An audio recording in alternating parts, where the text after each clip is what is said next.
नमस्कार। 9 की 9 खबर में आपका स्वागत। मैं राहुल ओझा आपके साथ। झारखंड के लिए आज का दिन काफी अहम है। जमीन से जुड़े मामले में आज ईडी की टीम सीएम हेमंत सोरेन से दूसरी बार सीएम आवास में पूछताछ करेगी। इससे पहले 20 जनवरी को करीब 7 घंटे से अधिक पूछताछ हुई थी। हालांकि सोमवार को सीएम हेमंत सोरेन के दिल्ली आवास में ईडी ने जब दबिश दी तो उनका कोई सुराग नहीं लगा। हर जगह तलाश होती रही, जिसके बाद करीब 40 घंटे बाद रांची में सीएम हेमंत सोरेन मिले। इसके बाद सत्ता पक्ष के विधायकों की बैठक का दौर चला, जिसमें सीएम हेमंत सोरेन को हर समर्थन का सत्ता पक्ष के विधायकों ने दावा किया। साथ ही सादे कागज पर हस्ताक्षर कर अपना पूरा समर्थन भी देने का भरोसा दिया। आज फिर सीएम हेमंत सोरेन से ईडी की टीम पूछताछ करने वाली है, जिसे लेकर सियासत का पारा हाई दिख रहा है। सीएम आवास, ईडी ऑफिस और राजभवन के 100 मीटर की परिधि में धारा 144 लगा दी गई है, ताकि किसी भी तरह की सुरक्षा चूक नहीं हो। तो आज 1 बजे का वक्त होगा जब सीएम हेमंत सोरेन से ईडी की टीम पूछताछ करेगी। जो लेटर जारी किया गया था, उस लेटर में कहा था कि हमारे ही आवास आइए और पूछताछ कर लीजिए। तो 3 तस्वीर आपको दिखा रहे हैं, जहां दोपहर 1 बजे ईडी से सामना मुख्यमंत्री हेमंत सोरेन का होना है। और इससे पहले, पेशी से पहले भी एक दौर की जो बैठक है वो आज भी चलने वाली है। कल भी बैठक हुई थी और करीब 2 घंटे तक बैठक चली थी। और जो तस्वीर सीएम हाउस से निकल करके सामने आई थी, जहां पर समर्थन पत्र भी विधायकों ने सत्ता पक्ष के सौंपा मुख्यमंत्री हेमंत सोरेन को लेकर के। साथ ही मुख्यमंत्री हेमंत सोरेन ने इस बात को लेकर भी कंसर्न जताया कि अगर कुछ चेहरे के तौर पर हम विकल्प देते हैं तो क्या आपका साथ रहेगा। उस पर भी हामी विधायकों ने भरी है। आज एक बार फिर से जब 1 बजे से पहले करीब 11 बजे का वक्त होगा, जब विधायकों के साथ एक दौर की बैठक और भी की जाएगी। और ये तीसरी भी तस्वीर और तीसरा भी जो सवाल आपको दिख रहा होगा कि पत्नी को क्या कमान मुख्यमंत्री हेमंत सोरेन सौंपेंगे, क्योंकि कल्पना सोरेन का नाम चर्चा में है। और कल भी वो नजर आ रही थी जब विधायकों की बैठक हो रही थी। और दिवाकर तिवारी झारखंड ब्यूरो चीफ हमारे साथ जुड़ गए हैं। दिवाकर जी, आज पूछताछ होनी है मुख्यमंत्री हेमंत सोरेन से और ईडी को लेटर जारी करके कहा कि आप खुद ही हमारे पास आ जाइए। किस तरीके के सवाल होंगे, क्या पूछताछ को लेकर अपडेट आपके पास? देखिए, आज का दिन काफी महत्वपूर्ण है। जिस तरीके से सीएम ने ईमेल के जरिए ईडी को अपने आवास ही बुला रखा है, तो दोपहर 1 बजे ईडी की टीम यहां पहुंचेगी। लेकिन उससे पहले एक महत्वपूर्ण बैठक विधायकों की होगी। 11 बजे से बैठक यहां बुलाई गई है। 11 बजे से विधायक यहां आने शुरू हो जाएंगे, लेकिन वो बैठक 12 बजे से सुनिश्चित की गई है। 12 बजे से सारे विधायकों के साथ सीएम बैठेंगे और जो आगे की जो रणनीति है उस पर विचार किया जाएगा। नई जो राजनीतिक परिस्थितियां पैदा होती है उसके लिए प्लान बी क्या है, उस पर पहले से ही बातचीत की जाएगी। एकजुटता जताने की कोशिश है, ये संदेश भी देने की कोशिश है कि सभी विधायक इंटैक्ट हैं। तो अब देखने वाली बात होगी कि जब ईडी की पूछताछ होती है तो ये पूछताछ कितने घंटे चलती है और पूछताछ के बाद ईडी की आगे की कार्रवाई क्या होती है। अगर हेमंत सोरेन की किसी भी तरीके की कोई गिरफ्तारी होती है तो कहीं न कहीं ये नए राजनीतिक स्थितियों के बदलने के संकेत होंगे। और ऐसी स्थिति से ही निपटने के लिए हेमंत सोरेन ने विधायकों को बुलाया है। कल भी देर रात तक विधायकों क्या ऐसी स्थिति से निपटने के लिए जो हामी है वो कल्पना सोरेन के नाम पर वो हामी भरी जाए, इसके लिए भी कवायद कोशिश चल रही है। हालांकि समर्थन पत्र कल विधायकों ने सौंपा है। क्या इस मसले पर और बातचीत आगे बढ़ सकती है? क्या कोई और भी चेहरे हैं कल्पना सोरेन के अलावे भी? देखिए, सूत्रों से जो जानकारी मिली, एक सादे कागज पे सभी विधायकों का हस्ताक्षर कराया गया। उसको समर्थन पत्र ही माना जा रहा है, लेकिन किसी नाम का जिक्र नहीं किया गया। लेकिन एक संकेतों के तौर पे तस्वीर सामने आई जब दोपहर की बैठक हो रही थी विधायकों की, उसमें कल्पना सोरेन मौजूद थी। कल्पना सोरेन विधायकों की बैठक में या पार्टी के ऑफिस बियरर की बैठक में कभी भी नहीं शरीक होती हैं। वो सरकारी कार्यक्रमों में नज़र जरूर आती हैं, लेकिन ऐसी बैठकों में कभी भी शामिल नहीं हुई हैं। तो ऐसे में ये कयास लगाए जा रहे हैं कि जो कहीं भी कोई राजनीतिक बदलाव होते हैं या नेतृत्व परिवर्तन होता है वो कल्पना सोरेन के नाम से ही होगा। कल्पना सोरेन के नाम पर एक सहमति बनाने की कोशिश के तहत ही कल उनको बैठक में शामिल कराया गया। और मुख्यमंत्री ने जो दूसरी बैठक हुई जिसमें कल्पना सोरेन मौजूद नहीं थी, उन्होंने कहा कि अगर मैं कोई भी फैसला लूंगा मुझे भरोसा है कि आपका समर्थन मिलेगा। चलिए दिवाकर जी, बने रहिए, आपसे बात करेंगे। देखिए, इस बीच कई प्रतिक्रियाएं जो हैं वो भी लगातार सामने आ रही है। इस बीच बीजेपी के प्रवक्ता हैं प्रतुल शाहदेव, उन्होंने सीएम हेमंत सोरेन से पूछा है कि आखिर 40 घंटे तक वे कहां रहे, राज्य की जनता को जानकारी दे, क्योंकि इससे राज्य की छवि को धक्का लगा है। इसी के साथ प्रतुल शाहदेव ने सीएम को भगोड़ा बताते हुए जेएमएम नेताओं को फिर से बीजेपी पर मुकदमा करने का भी चैलेंज कर दिया। और ये तस्वीर भी आपको दिखा रहे हैं जब ईडी ने कितनी बार समन भेजा मुख्यमंत्री हेमंत सोरेन को। पूरा प्रशासनिक व्यवस्था पंगु हो गया, संवैधानिक संकट उत्पन्न हो गया, मुख्यमंत्री फरार, मुख्यमंत्री भगोड़ा, तरह तरह की हेडलाइनें चल रही थी। हम शर्मसार थे कि झारखंड को यह दिन देखना पड़ा कि मुख्यमंत्री का कोई पता ही नहीं, 40 घंटे वो कहां थे। और जब उनसे पूछा गया तो वो कहते हैं आपके दिल में रहते हैं। मुख्यमंत्री जी, जनता भी आपके दिल में ही रहनी चाहिए थी, लेकिन आपने 3.5 करोड़ जनता को उनके भाग्य भरोसे छोड़कर 40 घंटे पता नहीं कहां की दौड़ लगाई थी, ये समझ से परे है। और हमारा मानना है कि संवैधानिक संकट उत्पन्न हो गया था और आज मुख्यमंत्री जी के लिए जजमेंट डे आ ही गया फाइनली, जिसकी हम हमेशा चर्चा किया करते थे। आज ईडी उनसे पूछताछ करेगी, लेकिन राष्ट्रवादी दल के कार्यकर्ता हैं साहब, हम ऐसे गिदड़ भभकियों से नहीं डरते। और जहां तक अमर्यादित चीजों की बात है तो आपके मुख्यमंत्री ने कौन सा मर्यादा का पालन किया था कि वो पिछले दरवाजे से रात के 2 बजे भाग खड़े हुए थे। हम तो फिर से कह रहे हैं कि मुख्यमंत्री फरार थे, मुख्यमंत्री भगोड़ा थे, आइए मुकदमा ठोकिए, हमें ऐसे मुकदमों से कोई फर्क नहीं पड़ता। झारखंड मुक्ति मोर्चा के नेताओं को कान खोलकर सुन लेना चाहिए। देश में झारखंड को शर्मसार किया था, मुख्यमंत्री फरार थे 40 घंटे तक, कोई अता पता नहीं था और अभी भी वो नहीं बता रहे वो कहां थे, और पूरी सुरक्षा घेरे को छोड़कर। तो ये साहब, आप राज्य के मुख्यमंत्री हैं या कोई भगोड़े अपराधी? या पूछताछ के लिए तो खुद समय दिया है माननीय मुख्यमंत्री ने, पूछताछ होगी, सहयोग करेंगे। प्रश्नों का जवाब पहले भी दिया था, आज भी देंगे। लेकिन एक जो पूर्वाग्रह दिखता है केंद्रीय एजेंसियों का, लगता है कोई टास्क मिला हुआ है ऊपर से। किस लिए मिला है? आप क्या करना चाहते हैं? आप चुनी हुई एक लोकप्रिय मुख्यमंत्री, आदिवासी मुख्यमंत्री के साथ कैसा बर्ताव करना चाहते हैं? आपका क्या बिहेवियर रहेगा? आपके आगे की रणनीति क्या है?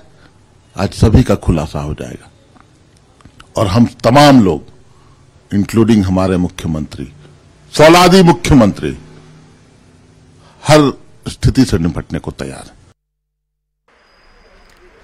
और चलिए, ओम प्रकाश भी हमारे साथ जुड़े हुए हमारे सहयोगी। ओम प्रकाश, आपकी मौजूदगी कहां है, क्योंकि हलचल काफी आज रांची की ज्यादा रहने वाली है। राजभवन की बात करें, ईडी ऑफिस, सीएम हाउस, यहां पर सुरक्षा भी कड़ी कर दी गई। आपके पास क्या अपडेट? जी बिल्कुल, अगर बात करें तो राजधानी रांची के 3 लोकेशन जो है उसे पहले से ही धारा 144 जो है वो लागू कर दी गई है। सुबह 9 बजे से ये 144 जो है निषेधाज्ञा जो है वो राजभवन, मुख्यमंत्री आवास और ईडी दफ्तर के 100 मीटर के दायरे में जो है वो लागू की गई है। साफ तौर से ईडी दफ्तर के बाहर भी कुछ इसी तरह का नज़ारा है। आज की अगर बात करें तो ईडी ऑफिसरों को ले जाने के लिए, अगर ईडी दफ्तर से मुख्यमंत्री आवास तक ले जाने के लिए भी विशेष व्यवस्था की गई है। रूट लाइन पर अगर बात की जाए तो पुलिस बलों की तैनाती की गई है। साफ तौर से उन्हें ले जाने के लिए जो विशेष व्यवस्था पिछली बार स्कॉट की दिखी थी, इस बार भी नजर आने वाली है। तो ईडी के द्वारा जो पत्राचार किया गया, उसके बाद जो गृह विभाग है उसके द्वारा ये पूरे इंतजामात जो है वो रांची में किए गए हैं। साफ तौर से अगर बात की जाए, जो भी संवेदनशील स्पॉट्स हैं उन जगहों पर सुरक्षा की मुकम्मल व्यवस्था जो है वो की गई है, ताकि किसी भी तरह की आपात स्थिति से निपटने के लिए प्रशासन और पुलिस जो है वो पूरी तरह से पहले से तैयार रहे और कोई भी आपात स्थिति को समय से पहले जो है वो शांत किया जा सके। तो तमाम चीजें जो हैं वो सुरक्षा के मद्देनजर जो है वो प्रिकॉशन जो है वो रखे जा रहे हैं। जी ओम प्रकाश, जो 20 तारीख की पूछताछ हुई थी और ईडी के जो सदस्य शामिल थे, क्या वही सदस्य इस पूछताछ में भी शामिल होंगे या फिर इसमें जोड़ घटाव है?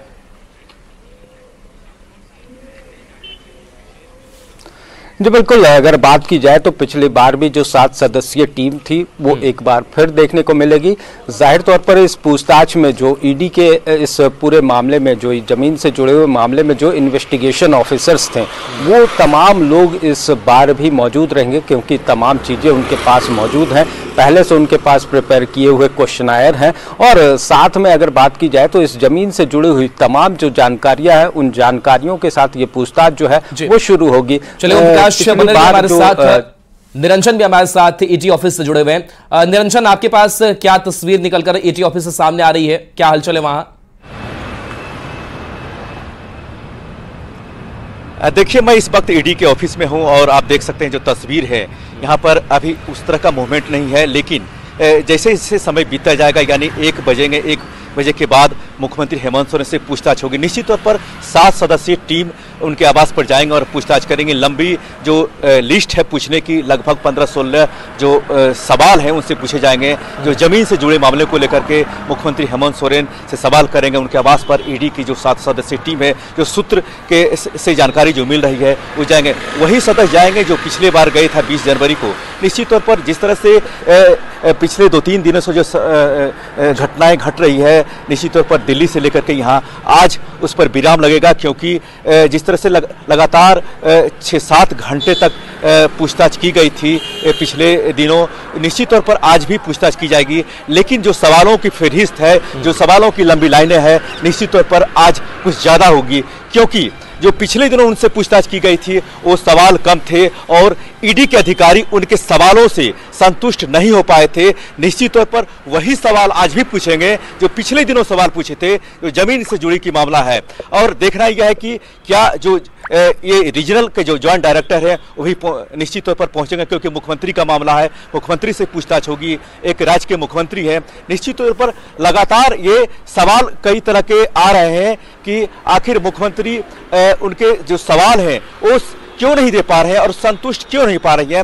तो आज जिस तरह से जो ईडी के अधिकारी पूरी तरह से तैनात है और पूरी तरह से तैयार है वहां जाने के लिए, 1 बजे उनके आवास पर 1 बजे से पहले पहुंचेंगे और जो सवाल की जो एक लिस्ट बनाई गई है, जो लगभग 15 से 20 सवाल उनसे जरूर आज पूछताछ की जाएगी। चलिए बिल्कुल निरंजन बने रहिए। दिवाकर जी हमारे साथ जुड़े हैं। दिवाकर, आपसे वही समझने की कोशिश कर रहे थे कि जिन विधायकों के साथ लगातार कई बैठकों का जो दौर है वो चल रहा है और लगातार विधायकों से संवाद कर रहे हैं मुख्यमंत्री हेमंत सोरेन, और इससे पहले भी एक जो राजनीतिक परिस्थिति बनी थी राजभवन को लेकर के, बस में अपने विधायकों को लेकर के घूमते हुए नजर आए थे हेमंत सोरेन। क्या कोई चुनौती विधायकों को लेकर के, कोई संशय क्या हेमंत सोरेन के भी मन में हो सकता है? कुछ संभावनाएं ऐसी भी क्या है? देखिए, राजनीति में कुछ कहा नहीं जा सकता कि राजनीति किस करवट लेगी। अभी जो मौजूदा स्थिति है उसमें आंकड़ों के लिहाज से देखें तो सरकार पर कोई संकट नहीं है। सरकार के साथ जो है 48 विधायकों का समर्थन है, लेकिन जिस तरीके से राजनीतिक परिस्थितियां बदल रही है उसमें ये देखना होगा कि अगर नेतृत्व परिवर्तन जैसी कोई स्थिति पैदा होती है तो क्या सभी विधायक इंटैक्ट रहेंगे, क्योंकि कल जो विधायकों की बैठक हुई उसमें 4 विधायक गैर मौजूद रहे। और सबसे महत्वपूर्ण बात है कि जो परिवार की विधायक हैं सीता सोरेन, जो हेमंत सोरेन की भाभी हैं, पूर्व जो जेएमएम के नेता हैं दुर्गा सोरेन जिनका निधन हो चुका है, उनकी पत्नी हैं, उन्होंने सीधे तौर पे टेलीफोनिक बातचीत में इनकार किया है कि अगर कल्पना सोरेन का नेतृत्व होता है तो वो उन्हें स्वीकार नहीं है। तो कल्पना सोरेन के नाम पर अगर चर्चा होती है और सहमति बनाने की कोशिश की जाती है, कोई अगर ऐसी राजनीतिक परिस्थितियां पैदा होती है कि हेमंत सोरेन की गिरफ्तारी हो जाए और ऐसे में नेतृत्व परिवर्तन करने की जरूरत पड़े, तो कल्पना सोरेन का अगर नाम आगे आता है तो क्या सभी विधायक, तो ये तो बड़ी कला घर में ही नजर आ रही है दिवाकर जी की, बाहर से जो सत्ता पक्ष के विधायक वो समर्थन दे रहे हैं, लेकिन घर में ही कलह नजर आ रही है। सीता सोरेन नहीं चाहती है कल्पना सोरेन के नाम को आगे किया जाए।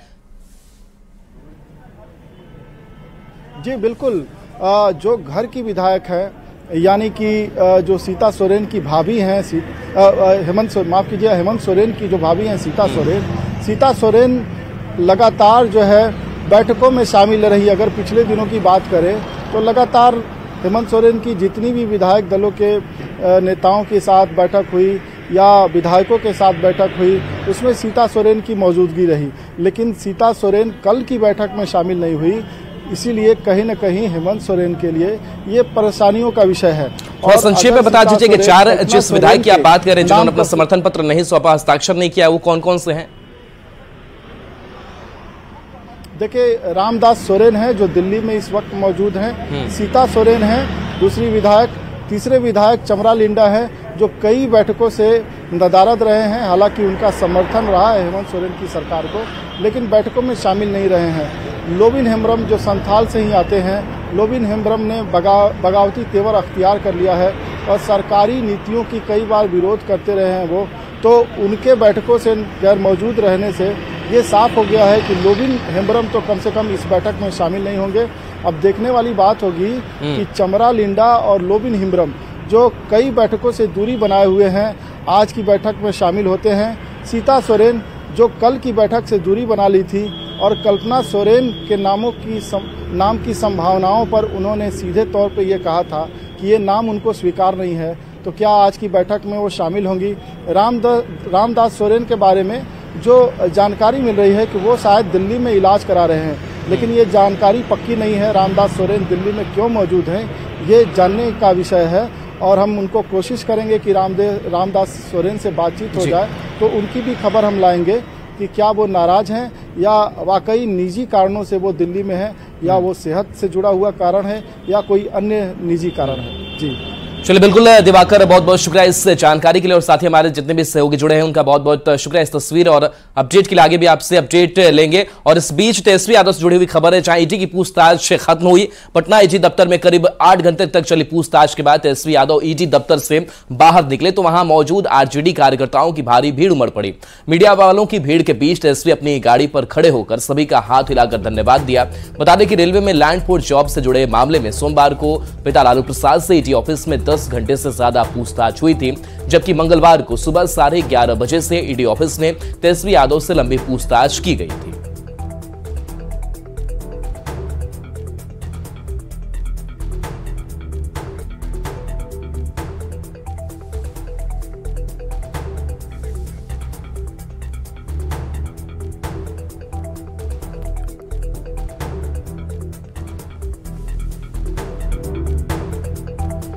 तेजस्वी यादव से पूछताछ खत्म हुई। ईडी ऑफिस में 8.5 घंटे तक तेजस्वी यादव से पूछताछ हुई थी और इससे पहले उनके पिता लालू प्रसाद यादव से भी पूछताछ लैंड पोर्ट जॉब मामले में हुई।